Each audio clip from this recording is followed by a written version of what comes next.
భయం విన్నప్పుడు చిన్నగా అనిపించి ఎదురైనప్పుడు నరకాన్ని చూపించే ఓ అంతర్లీన ఫీలింగ్. ఆ భయానికి ఆధారం చీకటి. ఆ చీకటిలో భ్రమలు, రహస్యాలు ఎన్నో. ఆ భ్రమలు నిజాలుగా మారితే ఆ జీవితం ఓ పీడకలగా మిగిలిపోతుంది. అలాంటి అనుభవాలు ఎన్నెన్నో.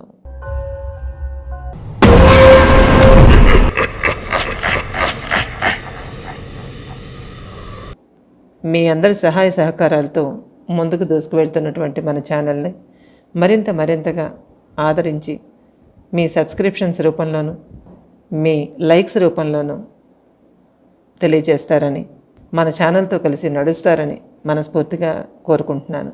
ఇంకా మీ అందరూ బాగుండాలని, ఇంకా బాగుండాలని కోరుకుంటూ ఈ సిటీవీ హర్రర్ స్టోరీస్ కార్యక్రమాన్ని కూడా విజయవంతంగా వ్యూవర్షిప్ పెంచి, సబ్స్క్రిప్షన్స్ పెంచి మీరు ముందుకు తీసుకువెళ్తారని ఆశిస్తున్నాను. మీరు ఇచ్చే ప్రతి ఒక్క లైక్ నాకెంతో బూస్టప్గా పనిచేస్తుంది. కాబట్టి ఫ్రెండ్స్, తప్పకుండా ఒక లైక్ చేయండి, అట్లాగే వ్యూవర్షిప్ని కూడా పెంచండి. ఇప్పుడు నేను చెప్పబోతున్న ఈ కథలాంటి భయానక సంఘటన. అమ్మ రమ్య, జాగ్రత్తమ్మ, మధ్యలో ఎక్కడ దిగకు, ఎవరిని నమ్మకు, జాగ్రత్తగా ఉండి చేరుకోమ్మా. ఉదయాన్నే అన్నయ్య స్టేషన్కి వస్తాడు. ఒకసారి హైదరాబాద్ చేరుకోగానే ఎట్లాగైనా సరే వీలు చేసుకొని నాతో ఒకసారి మాట్లాడమ్మా. జాగ్రత్త సుమా అని 10 సార్లు జాగ్రత్తలు చెబుతూ ఒక కూతురు రమ్యని గోదావరి ఎక్స్ప్రెస్ ఫస్ట్ క్లాస్ కంపార్ట్మెంట్లోకి ఎక్కించారు వాళ్ళ నాన్నగారు. తండ్రి జాగ్రత్తలు విసుగు పుడుతున్నా తప్పనిసరి మనసులోనే చికాకుని అదిమి పెట్టుకొని గోదావరి ఎక్స్ప్రెస్లోకి అడుగుపెట్టింది పీజీ చదువుతున్న రమ్య. కావడానికి పెద్ద అమ్మాయి అయినా ఇంట్లో వాళ్ళకి ఆడపిల్ల కనుక రోజుల వలన కొంత భయం ఉండడం సహజం. ఎందుకు రమ్య ఇంతవరకు ఒక్కతే ఎప్పుడు జర్నీ చేయలేదు. ఎప్పుడు ఎవరో ఒకరు తోడుగు కూడా వచ్చేవారు, ఫ్రెండ్స్ అయినా వచ్చేవారు. కానీ ఈసారి మాత్రం ఎవరు రాకపోవడంతో ఒక్కతే సిద్ధమైంది రమ్య. తనకి చెప్పలేనంత ఎక్సైట్మెంట్గా ఉంది. ఒక్కతే ప్రయాణం, అది లైఫ్లో ఫస్ట్ టైం జర్నీ, అందులోనూ ఫస్ట్ క్లాస్ కంపార్ట్మెంట్, పైగా క్యాబిన్. 4 తప్ప ఎవరూ ఉండరు.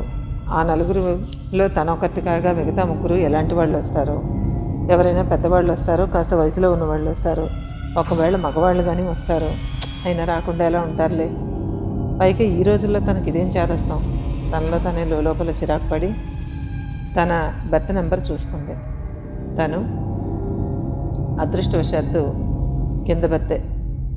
ఆ కింద బెర్త్లోనే తన లగేజ్ అంతా సర్దుకొని, తన బ్యాగ్ పెట్టుకొని, సెల్ ఫోన్ ఛార్జింగ్ పెట్టుకొని ప్రశాంతంగా కూర్చొని ఇయర్ ఫోన్స్ పెట్టుకొని పాటలు వింటూ కూర్చుంది.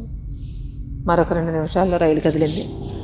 వాళ్ళ నాన్న అద్దం దగ్గర నిలబడి టాటా చెప్తున్నారు. ఆయన వెళ్ళిపోయిన తర్వాత రైలు స్పీడ్ అందుకుంది. స్పీడ్ అందుకున్న రైల్లోంచి వెనక్కి వెళ్ళిపోతున్న పరిసరాలని ఆనందంగా చూస్తూ ఒక రకమైన ఎక్సైట్మెంట్తో ఉంది. ఆ క్యాబిన్లోకి ఇంకా ఎవరు రాలేదు. ఒక 5-10 నిమిషాల్లో టికెట్ కలెక్టర్ వచ్చారు. వచ్చి, మేడం మీ టికెట్ అడిగాడు ఆయన. ఆమె వివరాలన్నీ చూపించిన తర్వాత సంతృప్తిగా అన్నీ నోట్ చేసుకొని ఆయన వెళ్తూ ఉండగా అడిగింది, సార్ ఇక్కడ ఈ 2-3 బెర్తుల్లోనూ ఎవరు వస్తారు, ఏ ఊర్లో ఎక్కొచ్చు అని అడిగింది. రాజమండ్రిలో వస్తారమ్మా అని వెళ్ళిపోయాడు ఆయన. ఓహో, అయితే రాజమండ్రి వరకు తాను ఒక్కతేనమాట జర్నీ చేసేది అనుకుంది. టైం గడుస్తూ ఉంది. ఈ లోపల ఫస్ట్ క్లాస్ కంపార్ట్మెంట్లోకి సెకండ్ క్లాస్లోనూ స్లీపర్లోనూ వచ్చినట్టుగా అమ్మకాల వాళ్ళు గట్రా ఎవరు రారు. ఇది మనందరికీ తెలిసిన విషయమే. ఈలోపు ఆమె ఆకలి అనిపించి స్నాక్స్ కింద సాల్ట్ బిస్కెట్స్ ఏవో తెచ్చుకుంటూ ఆ తెచ్చుకున్నవేవో తింటూ ఏవేవో ఆలోచనల్లో ఉంది. అకస్మాత్తుగా రాత్రి 9 గంటలు అయిన తర్వాత ఎవరో ఒక అబ్బాయి, వయసు దాదాపు 30 ఏళ్ళు ఉండొచ్చు, లోపలికి ఎక్కాడు.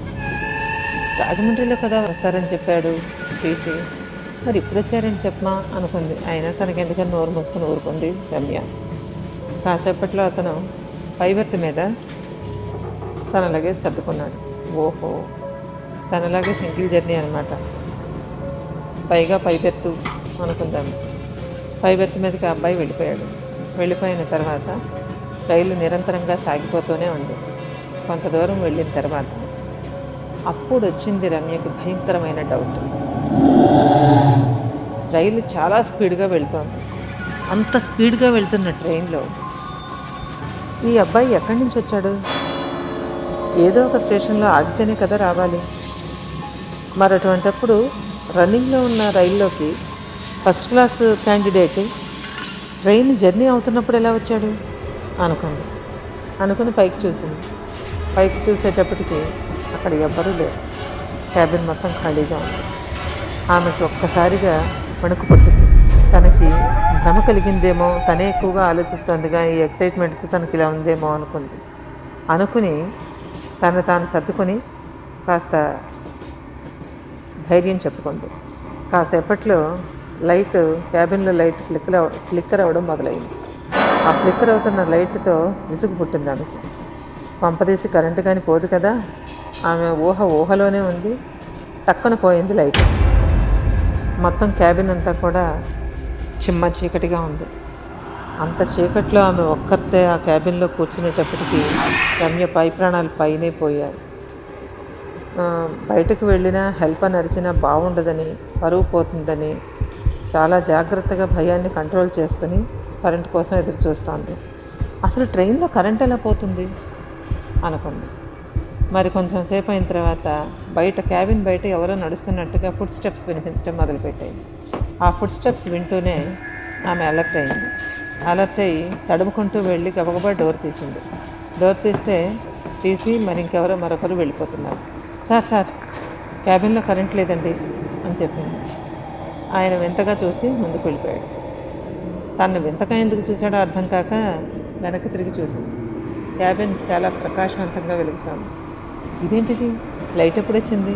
ఓహో, తను దిగి టీసీని పిలిచినప్పుడే కరెంట్ ఇచ్చాడేమోలే అనుకుంది. కానీ ఇదేమైనా ఇల్లా చిటికి మాటికి పోవడానికి అని అనుకుంటూ మళ్ళీ తలుపు దగ్గరకు వేసుకుని ఒదిగి ముడుచుకొని కూర్చుంది. కానీ ఆమెలో భయం మాత్రం పీక్స్లో ఉంది. కాసేపు అయిన తర్వాత కాస్త వాటర్ బాటిల్ ఇస్తారా మగగొంతు అడిగింది. తుళ్ళి పడింది రమ్య. ఎవరు అంది. వాటర్ బాటిల్ ఇస్తావా మరోసారి వాటర్ బాటిలా? ఎవరు నువ్వు? కళ్ళు గట్టిగా మూసేసుకుంది. కళ్ళు తెరిచి చూస్తే అక్కడ ఎవ్వరూ లేరు. భగవంతుడా, మొట్టమొదటి జర్నీ ఏంటి ఇంత భారీఫయంగా ఉంది? అసలు నేనేం చేశాను? అన్నీ నాకే ఎందుకు ఇలా అవుతాయి? ఏంటి బాధ, ఏంటి భయం అనుకుంది. టైం వంక చూసింది. 7:30. అదేంటి ఇందాక 9 కదా అయింది అనుకుంది. 9 అవడం ఏంటి, 7 కదా అయింది. సెల్ ఫోన్లో చూసింది. 7:10. ఇందాక చూస్తే 9:20 చూపించింది. అంతా అయోమయంగా అనిపించింది. కొంచెం సేపు అయిన తర్వాత ఒక దగ్గరలాంటి వ్యక్తి వచ్చి కింద ఫ్లోర్ అంతా తుడుస్తూ ఉన్నాడు. రైళ్లలో ఇలాంటి దృశ్యాలన్నీ మామూలే కదా. అందుకని ఆమె ఎంత మాత్రమూ అనుమానించలేదు. అతను అలాగే తుడిచేసి చెయ్యి జాపాడు. ఆ చెయ్యి కేసు చూసింది రమ్య. ఆ చెయ్యి నల్లగా సగం కాలి తీసినటువంటి శవం చేతిలా ఉంది. ఏంటిలా ఉంది అనుకుని ఒకసారి కళ్ళు గట్టిగా మూసుకొని చూసింది. ఎవరూ లేరు.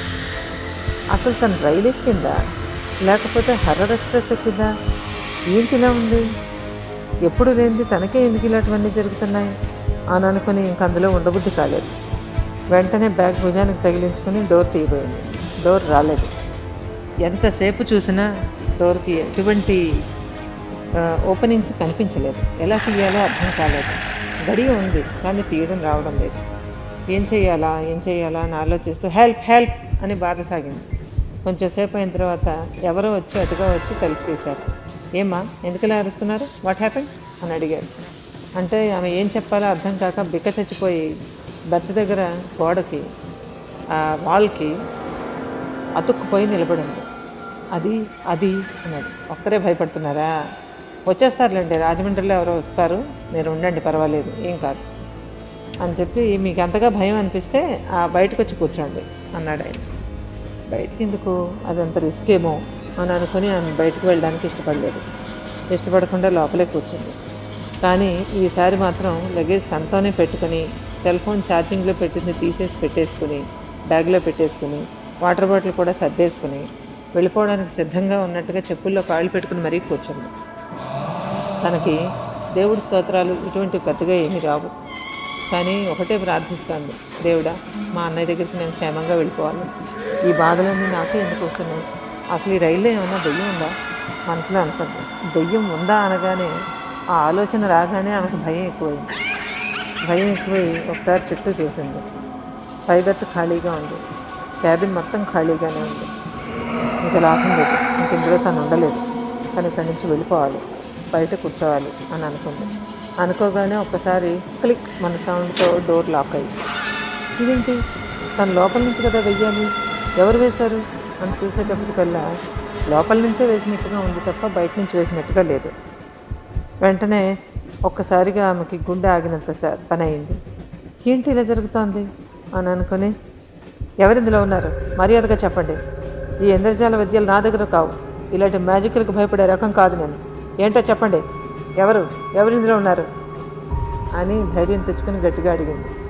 అడిగేటప్పటికీ ఆ ట్రైన్ కంపార్ట్మెంట్లో అంటే క్యాబిన్లో ఫిక్స్ చేసినటువంటి మిర్రర్ ఒక్కసారిగా ఏదో పట్టి కుదిపినట్టుగా కదిలిన తర్వాత అందులో ఎవరో క్రాఫింగ్ దూకుంటున్నట్టుగా ఒక మగ మనిషి క్రాఫ్ దూకుంటున్నాడు.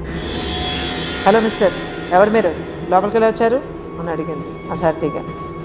అడిగితే అతను ఏమీ పలకలేదు, సమాధానం చెప్పలేదు, అలాగే దువ్వుకుంటున్నాడు. అప్పుడు పరీక్షగా చూసింది, అద్దంలో అతను కనబడాలి కదా, వెనక నుంచి చూస్తే అతను కనిపిస్తున్నాడు, కానీ అద్దంలో అతను ప్రతిబింబం అయితే కనబడటం లేదు. అంతే. భయంతో పరుగుల మీద బ్యాగ్ తీసుకొని చాలా కష్టపడి డోర్ బయటికి తీసుకొని పరుగుల మీద పరుగులు తీస్తూ ఆ చిన్న దారిలో పక్కనున్న క్యాబిన్ వైపు వెళ్ళింది. అన్ని క్యాబిన్స్ ఖాళీగా ఉన్నాయి. అసలు తను ఏ రైలు ఎక్కింది, తను ఎలా ఎక్కింది, అసలు ఏంటిదంతా? భగవంతుడా, నాకేం కాకూడదు, నన్ను క్షేమంగా ఇంటికి చేర్చు, దేవుడా ప్లీజ్ సేవ్ మీ. ఆ క్యాబిన్లో ఎవరో ఉన్నారు, చాలా విపరీతంగా అరుస్తూ ఆ క్యాబిన్లో ఎవరో ఉన్నారు, ఇది మంచి ట్రైన్ కాదు, ఈ క్యాబిన్లో ఎవరో ఉన్నారు అని అరుచుకుంటూ వెళ్తోంది. మొత్తం కంపార్ట్మెంట్ అంతా ఖాళీగా ఉంది, ఎవ్వరూ కనిపించలేదు. ఆమెకి గుండె ఆగిపోతుందేమో అన్న భయంతో ఎగరొప్పు వచ్చేస్తాను. ఆ ఎగరొప్పును తట్టుకుంటూ లగేజ్ని పట్టుకుని పరుగు తీస్తాను. ఆ పరుగు తీస్తున్న దాంట్లో చివరికి వచ్చింది. కంపార్ట్మెంట్ చివరిలో ఆ డోర్స్ క్లోజ్ అయి ఉన్నాయి. ఇదేంటి క్లోజ్ అయి ఉన్నాయి అని అక్కడి నుంచి చూస్తే లాబరేటరీస్ 2 క్లోజ్ అయి ఉన్నాయి, మొత్తం అంతా క్లోజ్ అయి ఉన్నాయి. ఎక్కడ మనిషి లేరు, ఎవ్వరూ లేకుండా తను ఒక్కతే ఎలా జర్నీ చేస్తుంది? దేవుడా, ఇది నిజమైన రైలా, ఇది దెయ్యాల రైలా, ఏంటి బాధ, నాకెందుకు ఈ భయం, నేనేం చేశాను తప్పు అని ఏడుస్తూ అట్నుంచి ఇటు అటు కాళ్ళు పడిపోయేలా పరిగెత్తడం మొదలుపెట్టింది. ఆ పరిగెత్తుతూ ప్రతి ఒక్క క్యాబిన్ని తలుపులు కొడుతూ లోపలికి చూస్తుంది. ఆ లోపలంతా కూడా ఏదో కుళ్ళిపోయిన శవాల వాసన, కంపు తప్ప ఇంకేమీ లేవు. ఏంటి ట్రైన్ ఏంటి ఇలా ఉంది, ఎక్కేటప్పుడు బాగానే ఉంది, జనాలు కూడా బాగానే ఉన్నారే, ఏమైంది నాన్న ఎక్కడున్నావు నాన్న అని అరుస్తూ విపరీతంగా పరిగెత్తసాగింది. ఆ పరిగెడుతూ ఉన్నప్పుడు ముడుకులు కొట్టుకుపోయేటట్టుగా కాళ్ళు మెలిపడి కింద పడిపోయింది. ఆ కింద పడిపోతే చాలా భయంకరమైనటువంటి కేక పెట్టింది రమ్య. అంతే. రమ్య,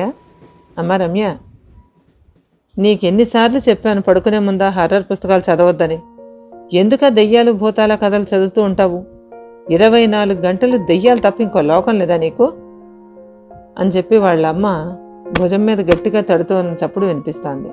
ఆవిడ గొంతు వినగానే ఒకసారి కళ్ళు తెరిచి చూసింది. ఆమె మంచం మీద లేదు, కింద పడింది. ఇంతసేపు వచ్చింది కళ. ఓ మై గాడ్, ఎంత టెరిఫైయింగ్గా ఉంది, ఎంత హారిఫైయింగ్గా ఉంది, ఎంత భయంకరంగా ఉంది. ఇదంతా కళ. అయ్యో బాబోయ్. అంటే వాళ్ళ నాన్నగారు, అమ్మా రమ్య, నువ్వు ఇంకా బయలుదేరితే మొహం కడుక్కొని తయారవ్వమ్మా. నువ్వు బయలుదేరితే నేను రైల్వే స్టేషన్ దగ్గర డ్రాప్ చేసి నేను కొంచెం ఫ్రెండ్ దగ్గరికి వెళ్ళాలి. నాన్న, అదేంటి నాన్న అందాము. ఏమిటమ్మా మర్చిపోయావా? ఇవాళ నువ్వు గోదావరిలో హైదరాబాద్ వెళ్తున్నావు. పెట్టి కూడా సర్దుకున్నావు, అన్నం తిన్నావు, కాసేపు పడుకుని లేస్తానన్నావు. ఏమైంది ఏమిటి నీకు అన్నాడు ఆయన. అది కాదు, అదేంటి ఇప్పుడు వెళ్ళాలా అందామె. అదేమిటమ్మా, నీకు ఇంటర్వ్యూ ఉంది, మీ అన్నయ్య పిలిచాడు, తీసుకెళ్తానన్నాడు, నువ్వు వెళ్తానన్నావు, నీకు ఫస్ట్ క్లాస్లో క్యాబిన్ కూడా దొరికింది, ఇంకేంటి నీ సమస్య అన్నాడు ఆయన అయోమయంగా. ఏం లేదు నాన్న, వస్తా అన్నది. ఇంకో తయారవుతున్నా అనుకుని మనస్సు కుదుటపడడానికి కొంతసేపు ఆగి 1-2 గ్లాసుల నీళ్లు తాగి కాస్త స్థిమితపడిన తర్వాత ప్రయాణానికి బట్టలు సర్దుకోసాగింది మిస్ రమ్య.